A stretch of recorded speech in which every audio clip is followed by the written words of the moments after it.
Nyt vuorossa 10 uutiset, hyvää iltaa. Hyvää iltaa.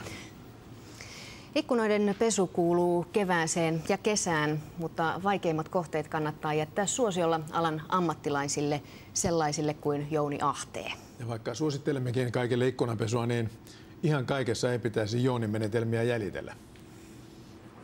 Huipulla tuulee, kun Jouni Ahtee aloittaa tavallisen työpäivän. Pesuvehkeet mukaan ja katon reunalle. Kohteena on vantaalainen 6-kerroksinen kerrostalo. Muuten tykkään korkeista paikoista ja jonkun verran harrastanutkin, niin ajattelin yhdistää nämä kaksi hommaa yhteensä, että saadaan annettua ihmisille palvelua. Ahteella riittää työnsarkaa. Lasitalot ovat muotia, eikä vaikeisiin paikkoihin erikoistuneita ammattilaisia löydy joka kaupungista. Aika paljon vaikeita kohteita, mitä on mahdoton pestä, kun kerrostaloja rakennetaan viereen ja sisäpihat pistään niin tiiheeseen kasvillisuutta muuta, että on mahdoton nosturilla päästä. Ahtee on ollut alalla pian parikymmentä vuotta. Työ vaatii tarkkuutta ja kylmiä hermoja.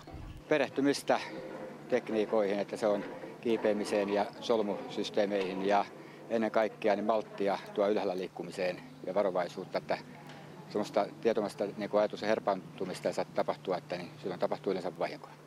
Ja vaikka takana on jo lukemattomia pestyjä ikkunoita, maalattuja tuulivoimaloita ja putsattuja siiloja, ei työ tunnu koskaan tylsältä. Parempi ettei koskaan lopeta pelottamasta. Kerros on parasta aina pieni pelko. Tästä urakasta Ahtee selvisi alle tunnissa. Sehän on kuin vuoristorata.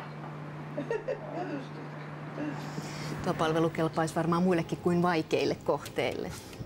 Joo, kyllä. Tervetuloa vaikka meille pesee ikkunoita. Meille kanssa.